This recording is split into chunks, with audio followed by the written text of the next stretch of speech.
Free vacation to Singapore starts from rupees 44,999 only with GT Holidays, South India's #1 travel brand. MP Developer launching Villa Vaibhavan October 4, 5 and 6 now at Sirseri and Kunratur. For booking call 7825806806. மாநாட்டுக்கு கிட்டத்தட்ட ஒரு எத்தனை லட்சம் பேர் வருவாங்கன்னு நீங்க assumption வச்சிருக்கீங்க sir?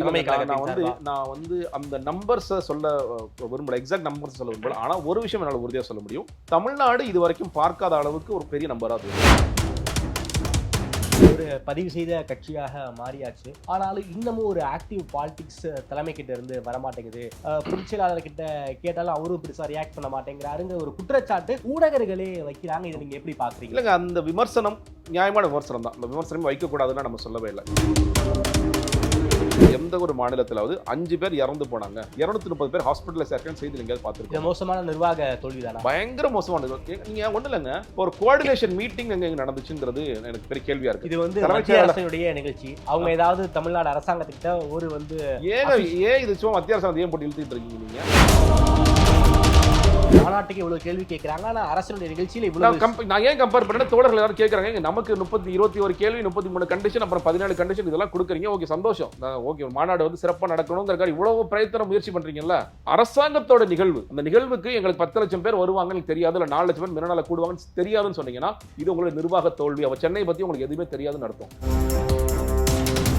யாரையுமே எதிர்க்காம எல்லாருக்குமே நைஸா இருக்கணும்னு விஜய் முடிவு பண்றாரா? திரையில் பல வில்லன்களுக்கு எதிராக பல விஷயங்கள் செஞ்சிருக்காருன்னா, அப்ப இங்க இருக்கிற வில்லன்களுக்கும் அரசியல் ரீதியான வில்லன்களுக்கும் அவர் எதிர்த்து களமாட வேண்டும்ங்கிறத மக்களோட பார்வையாக இருக்கிறது. அதை அவரும் புரிந்து கொண்டு தான் இருக்கிறார், புரிந்து கொள்ளாமல் மற்ற கட்சியிலும் தோழர்கள் உறுப்பினர்கள் சேர்ந்து கொண்டிருக்காங்க. ஆனா பெருசா வழியே தெரியலையே சார். அது ஏன் தெரியலன்னு கேட்டீங்கன்னா, ஒண்ணு இது வந்து மாநாட்டிற்கு பிறகுதான் அதை அறிவிக்கணும், பெரிய பெரிய தலைவர்கள் அறிவிக்கணும்னு ஒண்ணு இருக்கு. பெரிய தலைவர்கள்லாம் டச்ல இருக்காங்க. ஆதரணியர்களுக்கு அன்பு வணக்கம். இன்று நம்மோடு தமிழக வெற்றி கழகத்தின் செய்தி தொடர்பாளர் திருமிகு ஜெகதீசன் வந்துள்ளார். வணக்கம் சார். வணக்கம். நல்லா இருக்கீங்களா? மாநாட்டுக்கான தேதி அறிவிச்சாச்சு, மாநாட்டுக்கான கால்கோல் விழாவும் நடத்தி முடிச்சிட்டிங்க. அதற்கான வேலைகள்லாம் போய்கிட்டு இருக்கு. இந்த கால்கோல் விழா அதிகாலை நேரத்தில் தான் நடந்துச்சு. அதற்கே கிட்டத்தட்ட ஒரு 15,000 பேர் கூடியிருக்காங்க. எப்படி சார் பார்க்குறீங்க? கிட்டத்தட்ட அந்த அதிகாலை நேரத்தில் அவ்வளவு பெரிய கூட்டம் எதிர்பார்த்தீங்களா? தலைமை கழக நிர்வாகிகள் எல்லாரும் எதிர்பார்த்தீங்களா? இல்லை, உண்மையில் எதிர்பார்க்கல. நான் போயிருந்தேன். நான் வந்து முதல் நாளே வந்து உங்கள் மத்திய சென்னை மாவட்ட தலைமை பூக்கடை குமார் அவங்க தலைமையில் நாங்கள் போயிருந்தோம். மற்ற தோழர்கள் எல்லாருமே இங்கே பார்க்க சந்திக்கக்கூடிய வாய்ப்பு கிடைச்சது. நான் ஒரு 3:45 மணிக்கு என்னோட கிழக்கு மாவட்டத்திலேருந்து கொஞ்சம் தம்பிகளும் வந்திருந்தாங்க. கூப்பிட்டாங்க. கூப்பிட்டு எப்படி பார்க்கு க்ரௌடுனே, சார் கார் உள்ளே போகிற கார் வெளியே வர முடியல, வெளியே இருந்து கார் உள்ளே போக முடியல, அந்தளவுக்கு பயங்கர நெரிசலாக இருக்குது, ரோடு ஃபுல்லாக கார் நிற்கிது அப்படின்னு சொல்லி சொன்னாங்க. போய் பார்க்கும் பொழுது கடுமையான கூட்டம், எக்கச்சக்கமான கூட்டம். அந்த கால்கோல் நடுற இடத்துலையே பயங்கரமான கூட்டம். அதை சுற்றியும் நிறைய பேர் வந்திருந்தாங்க. பொதுச்செயலாளர் என்ன ஒரு இன்ஸ்ட்ரக்ஷன் சொல்லியிருந்தாங்கன்னா, எல்லோருக்குமே இறை நம்பிக்கை யாரெல்லாம் இருக்கோ அவரெல்லாம் வந்து அந்தந்த உங்களுக்கு பிடிச்ச தெய்வங்கள்கிட்ட போய் பூஜை செஞ்சு அந்த பூஜை பொருட்களை எடுத்துகிட்டு வாங்கன்னு சொல்லி சொன்னாங்க. ஸோ அதனால் எல்லாருமே வந்திருந்தாங்க.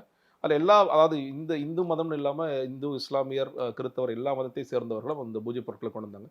எங்களுடைய கொள்கை பரப்பு துணை செயலாளர் இம்ரான் தஹீர் அவங்களுடைய பூஜை பொருட்கள் தான் முதல்ல அவங்க இந்த மசூதியில் துவா செஞ்சதை எடுத்துகிட்டு வந்து கொடுத்துருந்தாங்க. அதே மாதிரி தேவாலயங்களில் செஞ்சது, இந்து கோயில்களில் செஞ்சதுன்னு எல்லாவற்றையும் வைத்து ஒரு இறை நம்பிக்கை இருக்கிறவர்களும் சேர்ந்து நம்ம இது மாதிரி செய்வோம் அப்படின்னு அவங்க சொல்லியிருந்தாங்க. அதன்படி நடந்தது.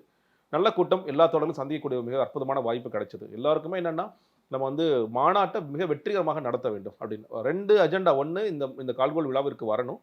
இன்னொன்று, நம்ம எந்தெந்த இடத்துல என்னென்ன அரேஞ்ச்மெண்ட் செய்ய போகிறோங்க அதை பார்த்துட்டு போயிடும். பொதுச்செயலாளர் வந்து சொல்கிறாங்க, அவங்க ஒவ்வொரு மீட்டிங்லையும் வந்து என்னென்ன மாதிரியான ஏற்பாடுகள்லாம் செஞ்சிருக்குன்னு சொல்கிறாங்க. ப்ளஸ் இந்த தலைமையில் இருக்கிறவங்க தான் வந்து நாளைக்கு அறிவிக்கப்பட போகின்ற குழுக்களையும் இருக்க போகின்றாங்க. எல்லா குழுக்களையும். ஏன்னா இப்போ நமக்கு வந்து உணவுக்கான ஒரு குழு அமைக்கப்பட போகின்றது, கழிவறைகளுக்கான குழு அமைக்கப்பட போகின்றது, மாநாட்டு பந்தலுக்கான குழு அமைக்கப்பட போகின்றது.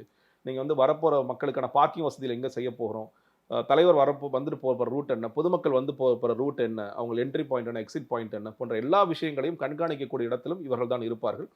ஒவ்வொரு மாவட்டத்திலும் தொகுதி வாரியாக மக்களை அழைத்து வருபவர்களும், அதாவது ஏன்னா பெண்களுக்கு பாதுகாப்புக்கு பெண்களோட தலைமையில் ஒரு குழுவாக வர சொல்கிறோம், ஆண்களுக்கான குழுக்கள், இந்த மாதிரியான பல விஷயங்களும் இருக்குங்கிறனால ஒட்டுமொத்தமாக இவர்கள் தான் நாளைக்கு எல்லாத்தையும் முன்னின்று நடத்த போகிற காரணத்திற்காகவும். ஸோ மாநாட்டுக்கு கிட்டத்தட்ட ஒரு எத்தனை லட்சம் பேர் வருவாங்கன்னு நீங்க அசம்ஷன் வச்சிருக்கீங்க சார்? நான் வந்து அந்த நம்பர்ஸை சொல்ல விரும்பல, எக்ஸாக்ட் நம்பர்ஸ் சொல்ல விரும்பல. ஆனால் ஒரு விஷயம் என்னால் உறுதியாக சொல்ல முடியும், தமிழ்நாடு இது வரைக்கும் பார்க்காத அளவுக்கு ஒரு பெரிய நம்பராக இருக்கும். நம்பர் சொல்ல முடியாது. அவங்க நம்பர்ஸ் நான் சரி நீங்க கேட்கறதுனால நான் சொல்றேன், ஒரு 3 லட்சம்ங்கிறது நான் என்னோட குறைந்தபட்ச நம்பிக்கை. குறைந்தபட்சம் நான் சொல்றது, அதை விட அதிகமாக வரக்கூடிய வாய்ப்புகளும் இருக்கு. ஏன்னா 2 விதமான கிரௌட் இருக்காங்க. ஒன்னு வந்து ஆர்கனைஸ்ட் கிரௌட். இப்ப நேத்து வந்திருந்தாங்க இல்லையா, அந்த கால்கோல் விளக்கு வந்திருந்தாங்க இல்லையா, அந்த தோழர்கள் வந்து ஒவ்வொருத்தரும் ஆர்கனைஸ்டு கிரௌடு, மாவட்ட தலைமை கீழே தொகுதி வாரியாக, வட்டம் வாரியாக, ஒன்றியம் வாரியாக, நகரம் வாரியாக, பஞ்சாயத்து வாரியாக ஒரு கிரௌடு வர்றாங்க, ஆர்கனைஸ் கிரௌடு. இது நமக்கு தெரியும். முதற்கூடியே வந்து ஓகே, இப்போ கன்னியாகுமரி மாவட்டமா சிவானந்த் தலைமையில் ஒரு 20 வண்டி வரப்போகுது, மதுரையா விஜயன்பன் தலைமையில் வரப்போகுது, கிழக்கு மாவட்டம் அம்பத்தூர் பாலமுருகன் நம்ம தலைமையில் வரப்போகுதுன்னு இது எனக்கு தெரிஞ்ச நம்பர்ஸ். இதெல்லாம் இது கிட்டத்தட்ட 100-110 மாவட்டங்கள் இருக்கு தமிழக வெற்றி கழகத்தை பொறுத்த வரைக்கும். இந்த மாவட்டத்துக்கு தொகுதிகள் எல்லாமே இருக்கு, அதை கூட்டிட்டு வர போறோம். இது இல்லாம இப்போ நான் 2-3 நண்பர்களோட காலில் இருந்து பேசிட்டு இருக்கேன். அவங்க எல்லாம் வந்து ஆனால் உணவு ஏற்பாடெல்லாம் எப்படின்னு சொல்லி கேட்டாங்க. நான் சொன்னேன், மதிய உணவு கண்டிப்பாக ஏற்பாடு இருக்குது, மதிய உணவும் இருக்குது, இரவு உணவுமே ஏற்பாடு பண்ணுறாங்க, எவ்வளோ பேர் வர்றாங்கிற பொறுத்து அதை பண்ணுவாங்க அப்படின்னு சொல்லி சொன்னேன். அதில் சொல்கிறது, இவர் மாவட்ட தலைமைக்குள்ளே கட்டுப்படாத ஒருத்தர், அவர் என்ன சொல்கிறார், நான் 2 பேருந்துகளில் என்னுடைய மக்களை கூட்டிட்டு நான் வர்றேன், என்னுடைய பகுதி மக்களை கூட்டிட்டு வரேன்னு சொல்லி. அவங்க கட்சி சாராதவரா? கட்சியில் உறுப்பினர், ஆனால் மாவட்ட தலைமையுடைய கட்டமைப்புக்குள்ளே இல்லை. ஓகே, கட்டமைப்புக்குள்ளே இல்லாமல் ஒரு ரசிகர்களாக இருப்பவர்கள், தோழர்களாக தங்களை மாற்றிக்கொண்டு இருப்பவர்கள், அவர்களும் வந்து நாங்கள் இந்த மாதிரி நாங்கள் பஸ் பிடிச்சிட்டு வரோம், இது மாதிரி. செஞ்சியில இருந்து சில நண்பர்கள் கூப்பிடுறாங்க, சார் எங்களுக்கு வந்து மாநாட்டு பந்தல் 10 நிமிஷம், நாங்கள் 2 வீலர்லேயே வந்துருவோம், நாங்கள் வந்து பஸ்ஸோ வேனோ அதெல்லாம் பிடிச்சிட்டு வர போகிறது கிடையாது, அன்ஆர்கனைஸ்டாக வரக்கூடிய ஆட்கள் அவ்வளோ எக்கச்சக்கமாக வருவோம் அப்படின்னு சொல்லி வராங்க. அப்போது நீங்கள் இந்த நம்பர்ஸ் நம்மளால் கணிக்கவே முடியாது, அன்ஆர்கனைஸ்டாக எவ்வளோ பேர் வரப்போம். இப்போ ஆன்லைனில் இயக்கத்திற்கோ தமிழக வெற்றி கழகத்திற்கோ நேரடி தொடர்பு இல்லாமல் இந்த கட்டமைப்புக்குள் வராமல் இருப்பவர்கள் அவங்க நிறைய பேர் இருக்காங்க.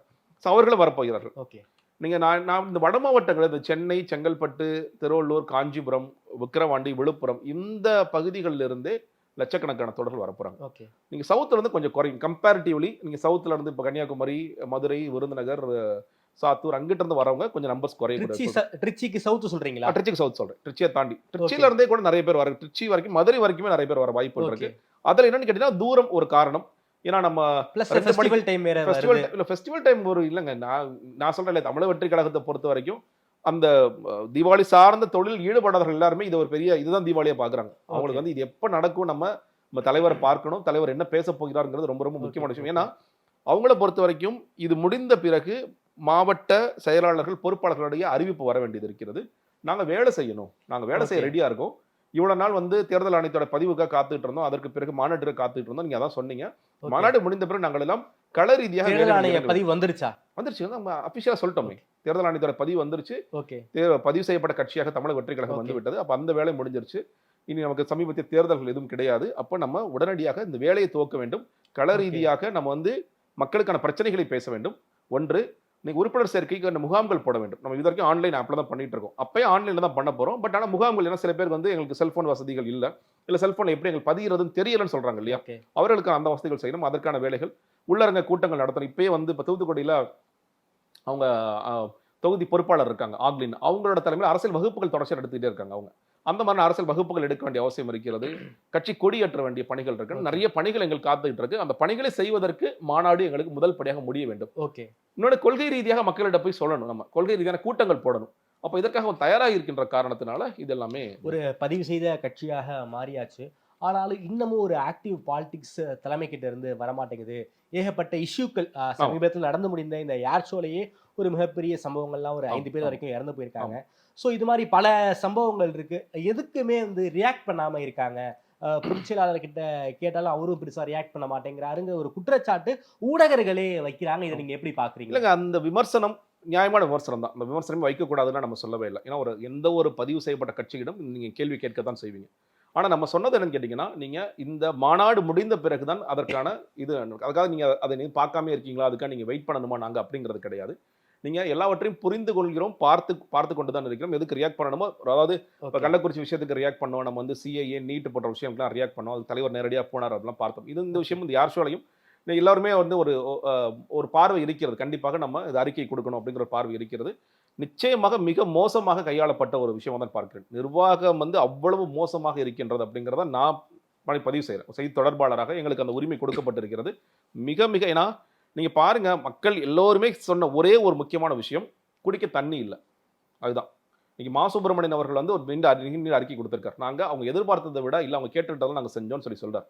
நீங்கள் சொல்றீங்க இல்லையா, அப்போ நம்பர்ஸ் போட்டிருக்கலாமே, இத்தனை வந்து வாட்டர் கேன்ஸ் அரேஞ்ச் பண்ணோம், இத்தனை வாட்டர் லாரிஸ் அரேஞ்ச் பண்ணோம், இத்தனை கழிவறைகள் நாங்கள் வச்சிருந்தோம், ஏதாவது நம்பர்ஸ் போட்டிருக்கலாமே. மேயர் பிரியா கூட இப்போ ஒரு பதிவு போட்டிருக்காங்கன்னு நினைக்கிறேன் மாநகராட்சி சார்பாக. அப்போ அவங்களே சொல்லிருக்கலாமே. இது எதுவுமே நடக்கவில்லைங்கன்னா மக்கள் எல்லாரும் சொன்னது என்ன, சார் காசு கொடுத்து வாங்குறதுக்கு தண்ணி கேன் இல்லை, நீங்க தண்ணி அரேஞ்ச் பண்ணவே இல்லை, இறந்து போனவர்கள் 5 பேர் இறந்து போயிருக்காங்க. என்ன எதனால இறந்து போனாங்க? டீஹைட்ரேஷன். தண்ணி குடிக்க முடியல, மயங்கி விழுறோம், அவங்கள தூக்கிட்டு போறாங்க. ஆம்புலன்ஸ் போகணும்னா ஒரு 3 மணி நேரம் காத்திருக்க வேண்டிய அவசியம் இருக்கு. வண்டி எதுவும் நகர மாட்டேங்குது. இவங்களை அவசர அவசரமா தூக்கிட்டு போய் சேர்த்து கொஞ்ச நேரத்தில் இறந்து போறாங்க. அப்படிங்கிற நீங்க இந்த மாதிரி இப்போ யார் ஷோஸ் வந்து எல்லா இடங்களிலும் நடந்து கொண்டு தான் இருக்கிறது. ஒவ்வொரு வருஷமும் ஒவ்வொரு மாநிலத்தில் நடந்து, கர்நாடகா நடந்திருக்கு, ஹைதராபாத் நடந்திருக்கு, எல்லா ஊர்ல நடந்துட்டு இருக்கு. சென்னையிலேயே இப்போ போஸ்ட் பார்த்துட்டு இருப்பீங்க, ஜெயலலிதா அவங்க பீரியட்ல 2003 நடந்துச்சு. அதுலயும் நல்ல கூட்டம் வந்து லட்சக்கணக்கான நபர்கள் தான்.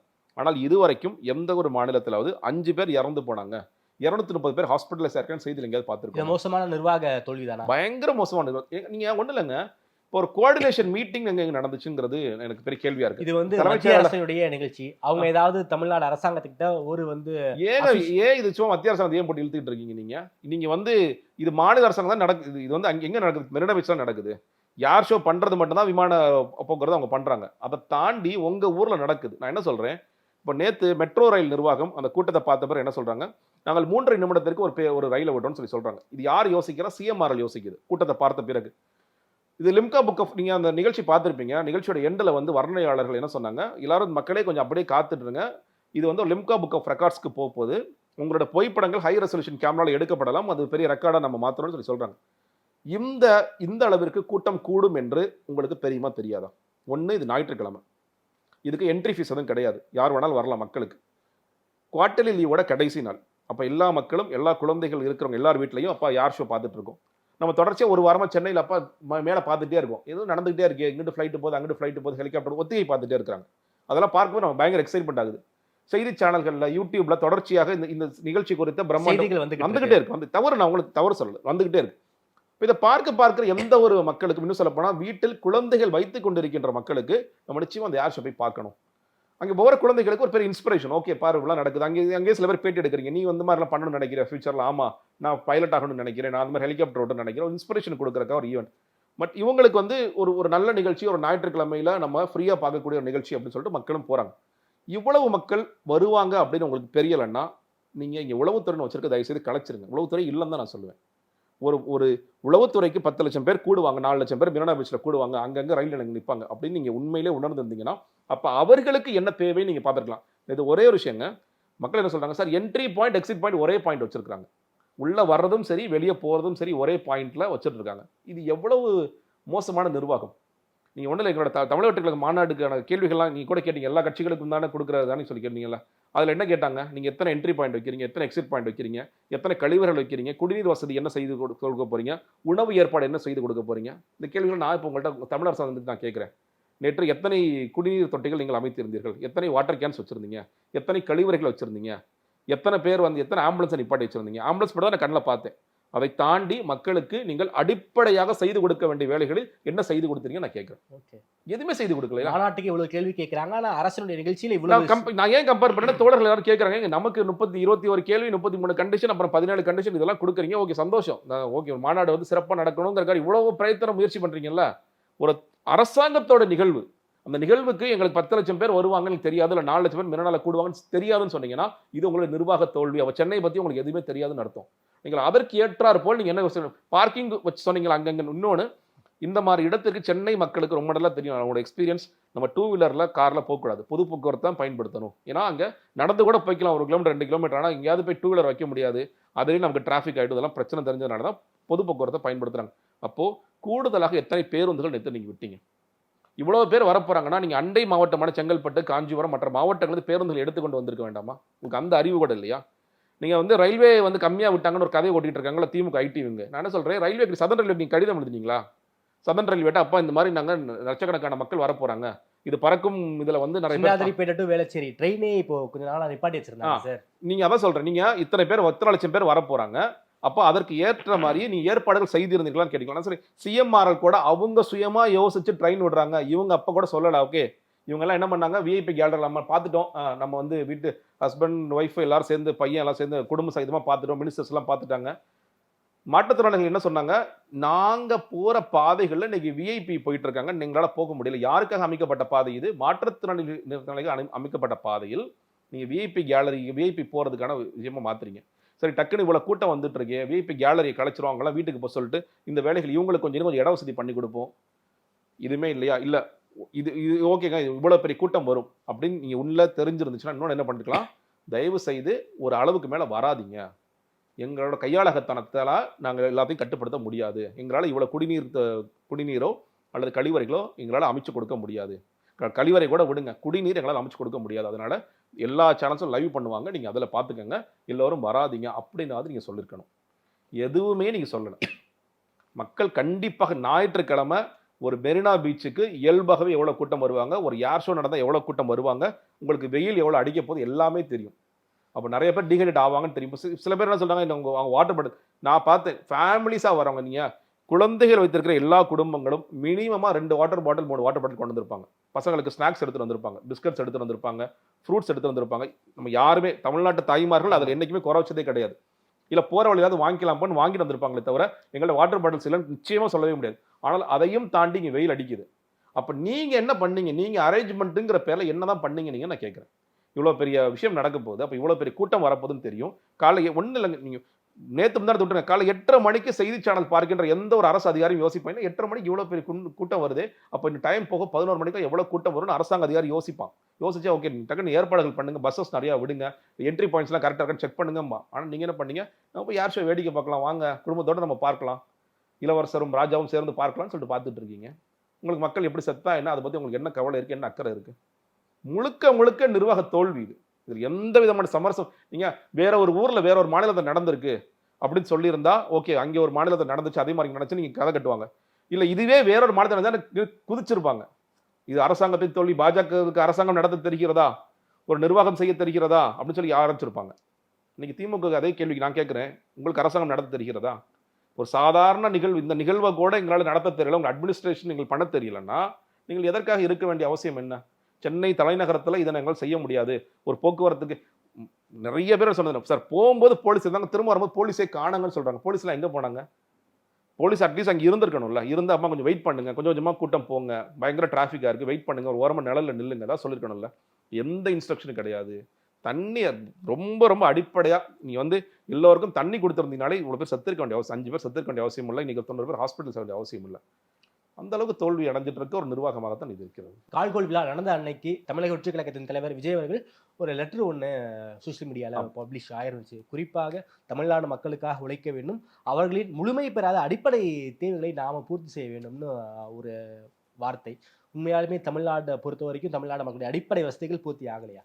ரெண்டு மூணு விஷயங்கள் சொல்கிறேன். இன்னைக்கு ஒரு குடும்பம் ஒரு நல்ல ஒரு மிடில் கிளாஸ் ஃபேமிலி எப்போ வறுமையில் விழும் தெரியுமா? 2 விஷயத்துல தான். ஒன்று, நீங்கள் மருத்துவத்தில் திடீர்னு ஒரு மிகப்பெரிய செலவு ஏற்படும்.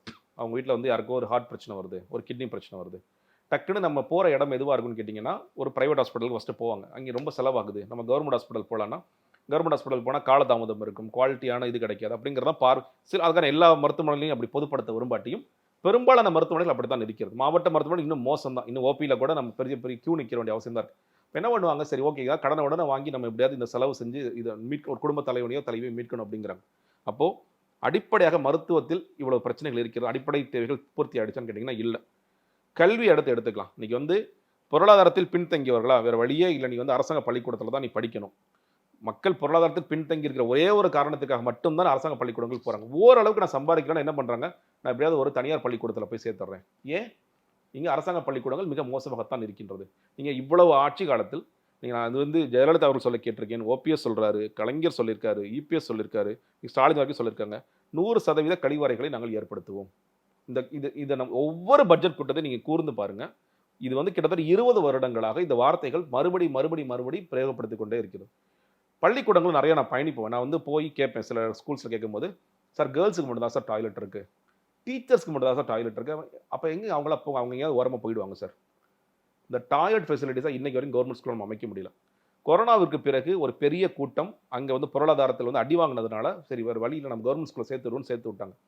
இன்னைக்கு வரைக்கும் அவர்களுக்கான இன்ஃப்ராஸ்ட்ரக்சர் நம்ம இதை ஏற்படுத்தியிருக்கோம்னா இல்லை. நீங்கள் நிறைய கவர்மெண்ட் ஸ்கூல்ஸ்க்கு போங்க, ஏதாவது ஒரு கிளாஸ் ரூம் அல்லது 2 கிளாஸ் ரூம் ரொட்டேஷனல் பேசிஸில் மரத்து கீழே படிச்சுட்டு இருப்பாங்க. ஏன்னு கேளுங்க சார், பெஞ்சு கிடையாது, கிளாஸ் ரூம்ஸில் பெஞ்சு கிடையாது, அவங்களுக்கு உட்கார்வதற்கான வசதி இல்லை, அதனால நாங்கள் மரத்தடியில் கீழே வச்சு நடத்திட்டு போய் எல்லாம். நான் சும்மா போய் சொல்ல, நீங்கள் கவர்மெண்ட் ஸ்கூல்ஸ்க்கு போங்க, நான் தொடர்ச்சியாக கவர்மெண்ட் ஸ்கூல்ஸ்க்கு போகிறேன், இங்கே ப்ராஜெக்ட்ஸ் பண்ணுறேன், நான் தொடர்ச்சியாக பார்க்கின்ற காட்சிகள் அது இருந்துட்டு இருக்கு. இது செய்ய முடியாத நம்மளால். நீங்கள் ஒரு பக்கம் நிறைய பட்ஜெட்டில் ஒதுக்குறோன்னு சொல்கிறீங்க, இன்னொன்று ஆசிரியர்கள் நீங்கள் ஒரு தரமான அரசு மாணவனை நம்மால் உருவாக்க முடிகிறதா? சில ஆசிரியர்கள் மட்டும்தான் ரொம்ப டெடிகேட்டடாக நம்ம வந்து ஒர்க் பண்ணி ஆகணும்னு சொல்லி பண்ணுறாங்க. மற்ற பெரும்பாலான ஆசிரியர்கள் என்ன மாதிரி இருக்காங்க, 9:30 மணிக்கு ஸ்கூலாக 9:45 10 மணிக்கு வந்தால் போதும். நான் சென்னையிலேயே சொல்கிறேன், நீங்கள் போக மாவட்டத்துக்கு போனால் சில பேர் கையெழுத்து போட்டு போகிறவங்கலாம் இருக்காங்க. அப்போ ஏன் வந்து தரமான ஒரு பள்ளிக்கூடத்தையோ தரமான ஒரு பள்ளியை நம்மால் ஏற்படுத்த முடியவில்லை? அப்போ இது ஒரு ஒரு நீங்கள் யூஎஸ் மாதிரியான ஊர்களில் ஃபஸ்ட்டு ஆப்ஷன் பப்ளிக் ஸ்கூலாக இருக்கும். நீங்கள் யூஎஸ் போன நம்ம பசங்களை கேளுங்க, first option public school. Public ஸ்கூலில் இடம் கிடைக்காட்டி காசு ரொம்ப செலவாகும், வேறு வழி இல்லைன்னு சொல்லிட்டு ப்ரைவேட் ஸ்கூல்ஸில் போடுவாங்க. ஆனால் நம்ம ஊரில் ஓரளவுக்கு சம்பாதிக்கணும்னா பிரைவேட் ஸ்கூல் தான் ஃபர்ஸ்ட் இப்போ பிரெஃபரன்ஸ். அதுவும் இப்போ என்ன ஆயிடுச்சு, மெட்ரிக் வேணாம் சிபிஎஸ்சியில் போடு, ஏன்னா இங்கே தரம் அவ்வளோ மோசமாக இருக்குது அப்படிங்கிற இடத்துக்கு நகர்ந்துகிட்டே இருக்கிறாங்க. நீங்கள் சிபிஎஸ்சி சரியா, மெட்ரிகுலேஷன் சரியா, இல்லை எது சரிங்கிறது வேற விவாதம். ஆனால் மக்களோட மைண்ட் செட் என்னமோ மாறிட்டு இருக்கு. சிபிஎஸ்சியில் போடு, நல்ல ஒரு பிரைவேட் ஸ்கூலில் போடு, நீங்கள் இந்த வித்யாலயாவில் போடுறியா, அந்த பவனில் போடுறியா, இதில் போடுறியா அப்படிங்கிறதா மக்களுடைய பேச்சாக இருக்கிறது. கொஞ்சம் காசு இருக்குது, பரவாயில்ல செலவழிக்கலாம். இப்போ இது ஒரு மாடல் ஸ்கூல்ஸ்னு ஒன்று ஆரம்பிச்சாங்க. நான் என்ன சொல்கிறேன், நீங்கள் எல்லா பள்ளிக்கூடங்களையும் மாடல் ஸ்கூல்ஸால் மாற்றணும். நீ மாதிரி பள்ளிகளாக நான் ஊருக்கு ஒரு மாதிரி பள்ளி ஏற்படுத்துறேங்கிறதுல என்ன பெரிய இது இருக்குது? நான் டெல்லியை பார்த்தேன், டெல்லியில் வந்து மாடல் ஸ்கூல்ஸ் வச்சுருக்காங்க. அது மாதிரி இல்லையே, டெல்லியில் 60 கெஜ்ரிவால் எல்லா அரசு பள்ளிக்கூடங்களையும் மாற்றுறதுக்கான முயற்சிகளை பண்ணுறாங்க. அப்போ அந்த முயற்சிகள் எங்கே போனது? ஓகே, அரசு மருத்துவமனைகளை தரம் உயர்த்துவதில் என்ன பிரச்சனை உங்களுக்கு? நீங்கள் பொது சுகாதார நிலையங்கள், நீங்கள் வந்து எவ்வளோ பேர் மக்கள் அதை வந்து வரதுக்கு ரெடியாக இருக்கிறாங்க, எவ்வளோ பேர் அங்கே பிரசவம் பார்க்கறதுக்கு ரெடியாக இருக்கிறாங்க? இன்றைக்குமே ஏழைகளாக இருக்கிறவங்க கீழ்ப்பாக்கத்துக்கு போகிறாங்க, ஸ்டான்லிக்கு போகிறாங்க, இதாக போகிறாங்க. மற்றவர்கள் இல்லை, அது வேணாங்க, இங்கே வசதிகள் சரியாக இருக்காது, பயமாக இருக்குது நமக்கு ப்ரைவேட் நம்ம கவர்மெண்ட் ஹாஸ்பிட்டலுக்கு போகிறதுக்கு அப்படிங்கிற. அப்போது நீங்கள் இந்த 2 அடிப்படை விஷயங்களை நம்ம பூர்த்தி செஞ்சுருக்கோமா அப்படின்னு கேட்டிங்கன்னா நிச்சயமாக இல்லை. கல்வியும் மருத்துவத்திலும் இன்னைக்கு வரைக்கும் நம்ம பூர்த்தியாகாமல் தான் இருக்கு. அதற்கான தேவைகள் கண்டிப்பாக இருக்குது. நம்ம வந்து நிர்வாகம் எப்படி இருக்குங்கிறது ஏற்கனவே பார்த்துட்டோம். இங்கே ஊழல் மலிந்த நிர்வாகமாக இருக்கிறதுங்கிறது இன்னொன்று பார்க்கும். ஊழல் ஒரே ஒரு விஷயம் மட்டும் சொல்கிறேன், நீங்கள் லோகாயுக்தா அதிமுக அரசாங்கம் கொண்டு வரும்பொழுது இது குப்பையில் எரியப்பட வேண்டிய லோகாயுக்தான் முதலமைச்சர் ஸ்டாலின் அவர்கள் பேசினார். அந்த குப்பை திட்டம் அவர் எடுக்கவே இல்லை, அதே குப்பை திட்டம் தான் கிடக்கு. நமக்கு லோகாயுக்தா ஆஃபீஸ் எங்கே இருக்குன்னு கூட சாமானியனுக்கு தெரியாது. லோகாயுக்தா ஆஃபீஸில் யார் உட்காந்துட்டு என்ன சீட்டு தைச்சிட்டு இருக்காங்க நமக்கு தெரியாது. எத்தனை வழக்குகள் பதிவாக இருக்குன்னு பாருங்க, வழக்குகளே பதிவாக இருக்காது.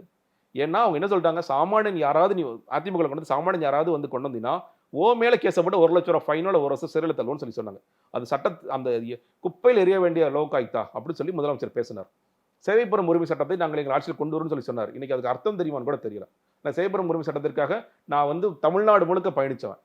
நானும் தோழர் ஜெய்கணேஷும் முழுக்க பயணித்து கிட்டத்தட்ட எல்லா மாவட்டங்களுக்கும் போய் ஒரு 7000 கிலோமீட்டர் பயணித்து அதுக்கான விழிப்புணர்வு ஏற்படுத்திட்டு வந்தோம். அதனால ரொம்ப உண்மையிலே மேனிஃபெஸ்டோ ரொம்ப ஆசை, பரவாயில்லப்பா சேவைப்புறம் உரிமை சட்டத்தை பற்றிலாம் ஒரு கட்சி பேசுதை கொண்டு வர போகிறாங்க போல இருக்குன்னு.